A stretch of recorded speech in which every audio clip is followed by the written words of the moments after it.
हमारा ये धरना ये सा था जो हमारी समस्या के स्थल पे था, न कि हमने कलेक्टर एस टीम के सामने धरना दिया। हमने अपनी समस्या के ऊपर धरना किस सन की बात है और ये 2013 की बात है। कितने समय तक आप बैठे रहे थे वहाँ धरने पे? वहाँ हमारा 363 दिन हमारे परिवार की सारी जमीन सेम में थी और ऐसे बहुत सारे परिवार थे गाँव में जिनके आजीविका का बहुत ज्यादा जमीन होने के बावजूद भी आजीविका तक लगभग गया है, मान के चलो 50 से 70 घर जो है। अभी जो हालात है इन लास्ट 3 सालों से ये किसानों को वापस पलायन पे मजबूर पे जाता है, जीडीसी का इसी पे जाता है।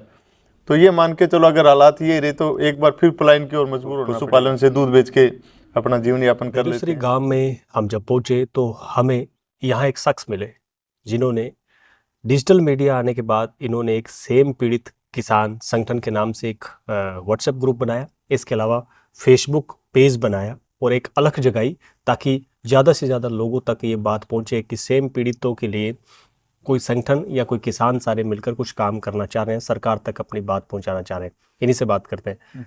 क्या था वो संगठन, कब आपने निर्माण किया उसका और ग्रुप कब बनाया और कैसे दिमाग में? ये 2013 में हमारा जो सेम पीड़ित किसान संगठन के नाम से एक धरना चल रहा था काला झंडा भैरव मंदिर पे।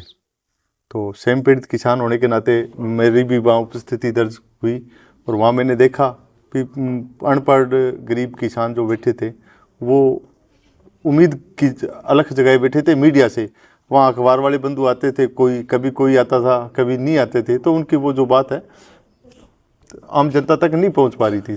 फिर मैंने एक व्हाट्सएप ग्रुप बनाया, उसमें मेरे सभी किसान साथियों को जोड़ा, आसपास के जो मूवमेंट में जो किसान लीडर थे उनको जोड़ा, कुछ पॉलिटिशियन को जोड़ा। फेसबुक पे इसी तरह हमने डेली की हमारी अपडेट उसमें डालते थे। उसमें अलग अलग एडमिन बनाई, वो एडमिन अपनी अपनी जगह से वो फोटोज़ वीडियोज़ हमारे जो खेतों के हालात है, हमारे जो प्रयास है वो डालते थे। ये लगभग किस सन में आपको एक आइडिया आया? आइडिया कैसे आया? अभी सोशल मीडिया से भी अलग जगाई जा सकती है। ये तो वहाँ जब मैं गया तो देखा वहाँ सभी बड़े बुजुर्ग ऐसे बात कर रहे थे कि अपने यहाँ इकट्ठे तो बहुत सारे हो गए पर अपने को लोगों को तक कैसे पहुँचा चले, क्योंकि हम पहला हमारा ये धरना ये सा था जो हमारी समस्या के स्थल पे था, न कि हमने कलेक्टर एस टीम के सामने धरना दिया। हमने अपनी समस्या के ऊपर धरना दिया। तो वो जो जगह थी बिल्कुल सुनसान जगह थी, एक रोड के किनारे हम बैठे थे सेम की दलदल में। तो वहाँ मीडिया बंधु भी नहीं आते थे और प्रिंट मीडिया इलेक्ट्रॉनिक मीडिया दूर की बात थी। तो उसके बाद मैंने ये सोचा भी अपने क्यों ना इस तरह का सोशल मीडिया का उपयोग करके इस बात को अपने आगे तक पहुंचाने का प्रयास करें और कुछ हद तक हम कामयाब भी रहे उसमें। ये लगभग किस सन की बात है और ये 2013 की बात है। कितने समय तक आप बैठे रहे थे वहाँ धरने पे? वहाँ हमारा 363 दिन धरना चला था, मतलब करीबन एक साल पूरा। लगभग 7 दिन अनशन भी चला था। उसके बाद हमारा सरकार से समझौता हुआ, तत्कालीन मंत्री महोदय डॉक्टर राम प्रताप जी ने समझौता करवा के और जीडीसी के अंदर 6 नंबर कट में पानी डालने तो पंप का स्वीकृति हमें दी थी और वो पंप आज तक कुछ अड़चनों के साथ चल रहा है पर निरंतर चल रहा है। पर जो हमें उपेक्षित उससे जो लाभ मिलना चाहिए था वो आज तक नहीं मिल पाया, क्योंकि सरकार की या कह सकते हैं अधिकारियों की कुछ गलतियां रही हैं। उसमें पाइपलाइन का लीकेज रहता है, कभी पंप का वोल्टेज डाउन रहता है, कभी अपनी कैपेसिटी से पानी नहीं उठा पाता, ऐसे करके समस्या रहती है। इस गाँव में भैरोसरी में बैठा हूँ, इस गाँव में लगभग कितने घर है? इस गाँव में 600 घर है। 600 घर है। उन सारे किसान हैं? हाँ, सारे किसान तबके के लोग हैं।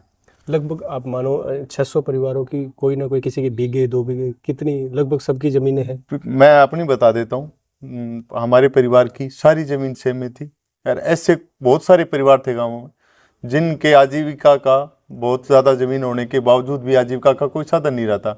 वो दिहाड़ी मजदूरी को बेबस होकर गाँव से पलायन भी हुआ था उस वक्त। उसके बाद यहाँ ये जो सेमनाड़ा टी रविकांत महोदय जो अपने मुख्य कलेक्टर महोदय थे हनुमानगढ़ के, उनके टाइम अकाल रात में ये ड्रेन के खुदाई का काम शुरू हुआ था। उसके बाद थोड़ा किसानों को उम्मीद बंदी, खेतों में कुछ हद तक फसलें होने शुरू हुई। उसके बाद धीरे धीरे कुछ सुधार हुआ। लगभग आपके ध्यान में लगभग कितने परिवार यहाँ से पलायन कर गए होंगे अब तक? अब तक लगभग यह मान के चलो 50 से 70 घर जो है पलायन कर चुके हैं। पलायन कर चुके हैं।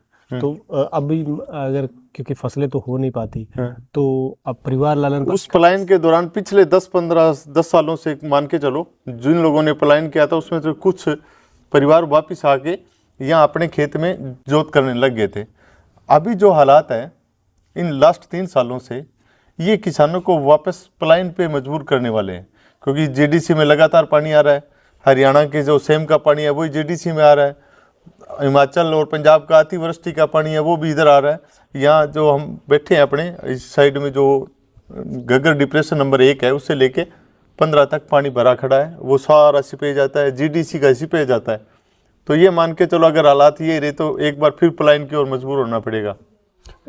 मैंने पूछा खेती के अलावा दूसरा संसाधन क्या है, जैसे खेती के अलावा भेड़ पालन है, पशुपालन है। जैसे आप देख रहे हो हमारे भी तो डेयरी फार्मिंग कर रखी है, तो पशुपालन से दूध बेच के अपना जीवन यापन कर लेते हैं।